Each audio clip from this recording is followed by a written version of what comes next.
video or live stream.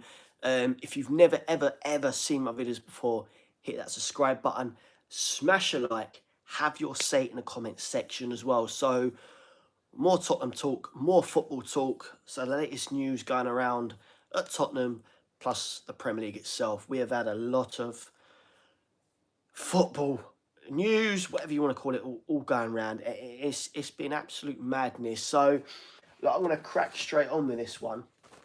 So obviously, the news that only broke yesterday as I speak, Ange Postecoglou is back in the Premier League. My thoughts on that one, look, I thought it was harsh, him actually being sacked from Tottenham. You know, our first trophy in 17 years, our first European trophy in like 40 plus years, roughly. Quickly think now from the top of my head, but he's now the new manager of Nottingham Forest. It's going to be an interesting one, a very, very interesting one to see how he does do at Nottingham Forest. Again, in my opinion, I thought Nuno getting the boot was very, very harsh, very, very harsh. Last season they finished 7th, 19 wins, 19 wins. You've only got to go back to the season before, fighting relegation. But season just gone, like I said, 19 wins. They finished 7th in the league, only 11 losses. When you look at Tottenham with Ange Postecoglou in going back to his first season, so obviously the first season without Harry Kane, we finished 5th. Obviously, Ange Postecoglou's second season, whole lot different in the Premier League. We all know we finished 17th. About 21 losses roughly. Again, quickly thinking from the top of my head. But he delivered silverware. He is, what's the word I'm trying to think of?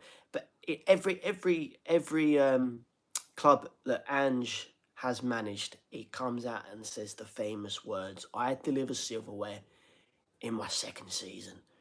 And all through last season, especially through, I'm going to say just over the halfway period of last season, he kept saying, I deliver silverware in my second season. I'm sitting there scratching my head like thinking, we're not going to do it. We are not going to win silverware.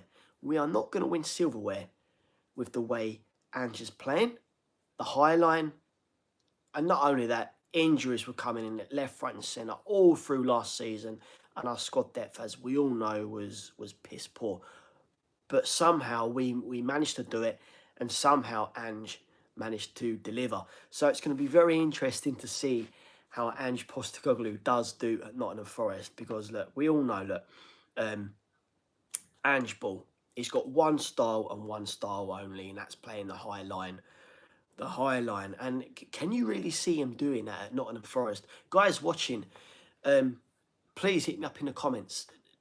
Do you reckon he's actually going to do that, or do you reckon he's going to surprise everyone and play a different style?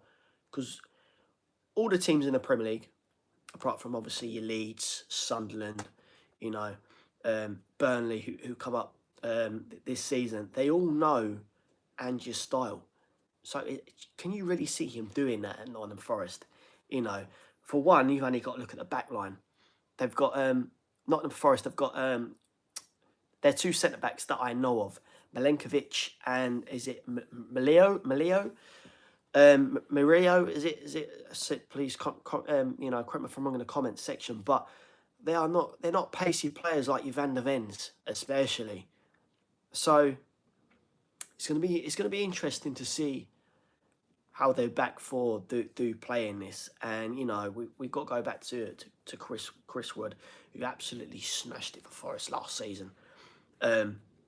Honestly, the goals left, right and centre, and hats off to him. He's a decent striker, very, very decent striker. So it'd be interesting to see not just him but the whole squad, how they adapt to Ange's style, because I can't see Ange sticking with what Nuno did. But it really baffles me to think that the Forest ownership got rid of Nuno. It's pathetic, man. It's like that saying, free speech. Free speech is no more. It's gone. It's out the door.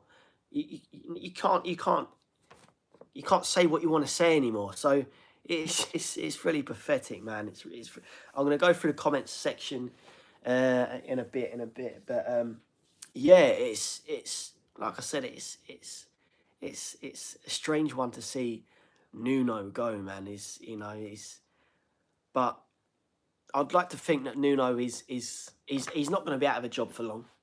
There's going to be a team definitely in the Premier League that will snap him up. As the weeks, the months go on, pressure's going to hit other clubs, and it happens every season. It happens every year. So I'm sure Nuno won't be out of a job. But like I said, it's going to be very interesting to see how Ange Postecoglou does get on at Nottingham Forest, and obviously Tottenham and Nottingham Forest meet very soon. Quickly thinking now from top of my head, I can't really. I know it's not this month. But it will be interesting to see not only the fans' reaction, but if you're going to ask me, look, it's like I said earlier in this stream, I didn't want Ange to leave Tottenham. I thought he was hard done by. But at the end of the day, Daniel Levy, which is another topic I will get onto, he made a very bad decision. Ange delivered silverware, like he kept saying it, and he did it. Our first trophy in 17 years, but Levy kept going back to the Premier League. 17th, fourth from bottom, 21 plus losses, not good enough. And yeah, you're right, it wasn't good enough. But Ange, at that time, put all his eggs in one basket. He focused on the Europa. And somehow we managed to do it. We were just, at the end of the day, we were just so thankful that Man United were piss poor as well. But we managed to just come out on top at the end of the day. So it will be interesting to see how Ange does do at Nottingham Forest. So yeah, man, I will take my hat off to him, even though I ain't got my hat on right now. I will take my hat off to Ange and wish Ange Postecoglou all the best. I'm not gonna lie, I'm not gonna hate on the guy. I'm not gonna hate on Forest. But that's football. Managers move on, players move on. So yeah, I'd like to think that Ange will get time. It's like I keep saying, it's going to be an interesting one, because in some sort of in sort of the same, not exactly the same way, but the way Levy is sort of along the same borderline as how Nottingham Forest ownership are. They take no nonsense, man. But it will be interesting to see how they get on. It's like I keep saying, it did baffle me. Why? Well, obviously I do know why Nuno did get the boot, because obviously what he said. But they've only played 3 Premier League games. They won their first one against Brentford 3-1, drew against Palace, and obviously weekend before the international break, they lost 3-0 to West Ham within the last 10 minutes when they conceded 3 goals. But yeah, man, it's quickly thinking now, they've got Arsenal. Nottingham Forest have got Arsenal. God. Ange's first game in charge at Forest, and they've got Arsenal. That's bonkers. That is actually bonkers. And the front of Morales at the Emirates as well. So that's going to be interesting. Before I move on quickly, I'm just going to scroll through the comments. COYS. Henry, big up. Guys, if you're new to my channel and you've never seen my videos before, please subscribe. I'd really, really appreciate it. So yeah, man, that's the Ange Postecoglou talk with his move to Forest. So yeah, man, like I keep saying, it's going to be very interesting to see how he does get on there. Other news I want to get on to before I finish my stream is Joe Lewis, Daniel Levy, and obviously Peter Carrington, who took over Daniel Levy last week. With Daniel Levy, he has been at Spurs since 2021.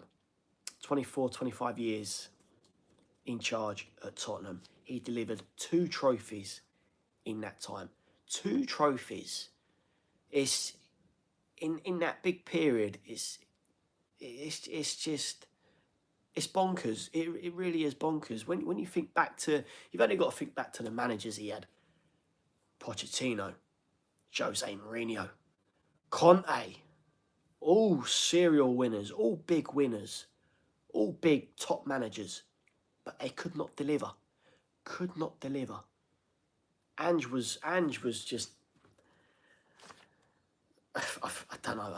You know, that's just football, isn't it? That's just football. It really is. But you know, when the news broke through that Daniel Levy got the boot, I'm not gonna lie, I was shocked. I was shocked.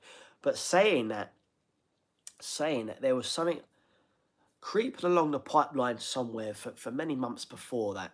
You know, you've only got to look at what's her name. Is it Donna Cullen? Donna Cullen, she walked. Obviously, from what I remember rightly, that's well, at the time that was Daniel Levy's right hand man, if you like, right hand woman. So she walks, and then there's obviously rumours coming around left, right, and centre that Daniel Levy's he's next. He's going to walk.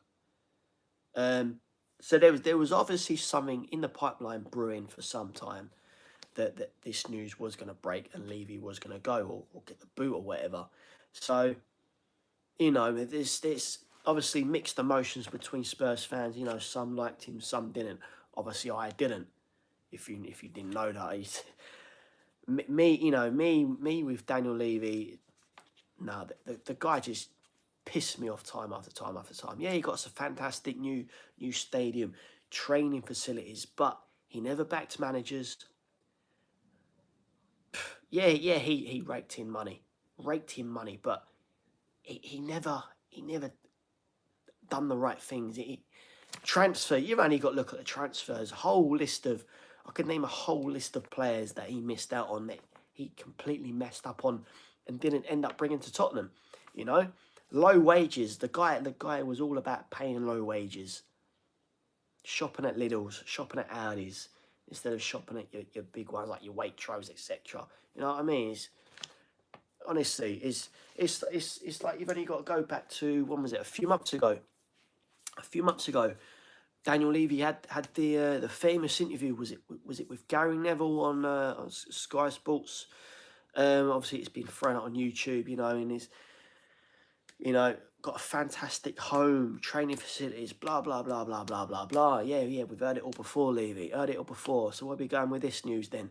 I want to win Champions League. We should be competing for the Champions League. Not only that, we should be competing for the Premier League. And I'm just, what the hell? Seriously, what planet does this guy live on? You know what I mean? If you want to see Tottenham Hotspur competing for these major trophies, like your Champions League, your Premier League, etc., spend the money, spend the big bucks. You know what I mean? Yeah, he was good at investing, but he done it the wrong way. He was more interested in bringing NFL to the lane, F1 go-karting, concerts. There's so many concerts going on right now at Tottenham. It's unbelievable. Unbelievable. But where is that money going? It's not going into the club itself. But here we are. It's ridiculous. But I'm hearing rumours that I actually heard today as I speak. The Joe Lewis family could invest more money. That was also released by Sky Sports News as well. They could release more money. Now, if that's true, why didn't they do that in the first place? Why didn't they do that in the first place? Honestly, it really, really baffles me with how it's going right now. Guys, please, I want to hear, Spurs fans, football fans in general, I want to hear your thoughts in the comment section, please. It really baffles me. But obviously, the guy that's temporary charge, as they say, Peter Carrington, non-executive as they call him. I'm sure he's somewhere along the lines of ex-Arsenal. Or he's had some play within the Arsenal. I'm sure of it. But like I said, rumor has it that Tottenham is actually not for sale. Is not for sale. So I really don't know what to make of it. They get rid of Levy, you know, they get rid of Donna Cullen, etc. There's obviously a few others walked out in that time. You know, what are the Lewis family playing at? Obviously, we know that Joe Lewis has stepped back a little bit, and he's let his kids, he's let his other family members take more of the reins now, because he's hitting his late. He's got to be late 80s now, late 80s. He's been in charge at Tottenham for a very long time. So there's got to be, surely he's waiting for, because we all know there was rumours coming in before that Saudi buyers are very interested in buying Tottenham. You know, that news was going in and around Tottenham for many months, and he's still doing the rounds now, obviously. So I'd like to think that the Lewis family are waiting for a bigger buyer, because obviously we all know Tottenham is worth billions. That two billion roughly. Quickly think now from the top of my head, it's worth so much money. Obviously, they're another part of me is thinking that, you know, the Lewis family don't want to sell, you know, don't want to sell the club, because obviously they got NFL there, F1 go-karting, all the stuff that Daniel Levy built. You know, that there's a hell of a lot of money there to be investing. So only time will tell. Only time will tell. But the other interesting thing will be how Tottenham do in the January transfer window as well. Obviously, you know, the summer one's only just been and gone now, and we got some decent signings there. Quite a few, two loans as well. Shell Polina is one of them. You know, we got Xavi Simons. How we got that one over the line, I do not know. But you know, with Daniel Levy gone now, I'd like to think not only we can kick on, and if rumour is true, the Lewis family are going to invest more money, then surely that's got to be a good thing. It's got to be a good thing for the club, for Thomas Frank, because Thomas Frank is a phenomenal manager. We've all seen what he's done at Brentford. Phenomenal. He's you know, no disrespect to Brentford, like I said before in my past videos, you know, he only had two top players, maybe three if you include in Norgard as well.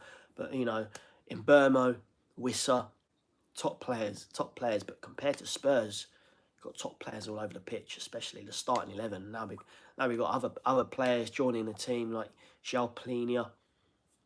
You know what I mean? Xavi Simons as well. Top talent there. You know, Thomas Frank deserves it, and I just hope Frank. Because I know it's early days, yeah. 3 games in, we've had a very decent start compared. Obviously, scrap the Bournemouth game, scrap that one. You know, I'd like to think, but it's Tottenham. We all know, but I'd like to think Tottenham had an off day. We've got West Ham coming up on the weekend, away if I remember rightly. I'd like to think we can kick on and bag 3 points at West Ham. I'm sure it's at West Ham, but yeah, man. Like I said, if rumours true and the Lewis family do invest, then please, because us fans deserve it. We have been through so much pain, and to see Daniel Levy at Tottenham all that time, 24, 25 years, and only see Tottenham win 2 trophies is absolutely pathetic. It really is. But you know, obviously there was mixed emotions when Levy did go. I was when the news did break. I was in the car actually driving, like Talk Sport on the news, breaking news. Daniel Levy's left Tottenham. I was screaming to the rooftops, absolutely screaming. I just never thought this day would come. But he's gone. It's like a breath of fresh air. We can breathe. Levy's gone. It's like he held us back. But yeah, I know there's still a majority of Spurs fans out there. Yeah, he's invested well. Got a fantastic stadium. Training facilities are the best. Signings, you know what I mean? He's got us back into the Champions League. A trophy, yeah, our first trophy in 17 years. Our first European trophy in 40 plus years. Yeah, and what? yeah, it's not good enough. It's not good enough. Not good enough. Not good enough. But here we are, guys. Here we are. But you know, it's gonna be a very, very interesting season for Tottenham. You know, like I said earlier in the stream, if you heard, sorry, it's going to be very interesting for Ange Postecoglou, how he's going to be at Nottingham Forest now. You know, and obviously Nottingham Forest fans are going to be expecting a trophy, not this season, but next season. You know what I mean? He has the famous saying of "I deliver silverware in my second season." You know what I mean? It's going to be interesting, and with Ange Ball, he's only got one style, and that's playing high line. They've got no Mickey van der Ven playing at centre back for them. You know what I mean? Instead, they got their big centre back, Milenkovic. He's not pacey. He's no Mickey van der Ven for one. So it'd be interesting to see. You know, is Ange actually going to sit back and think, right, I can't play the style I played at Spurs. It did not work. They finished 17th in the league, but yeah, I delivered silverware. How can I adapt? You know what I mean? So it's going to be interesting. It will be interesting. But guys, I'm going to wrap this live up. But if you've never seen my videos before and it never come across my channel, please hit that subscribe button. I really appreciate it. Smash a like. Yeah, man, and please share. But that's enough from me, guys. As always, up the Spurs. Come on.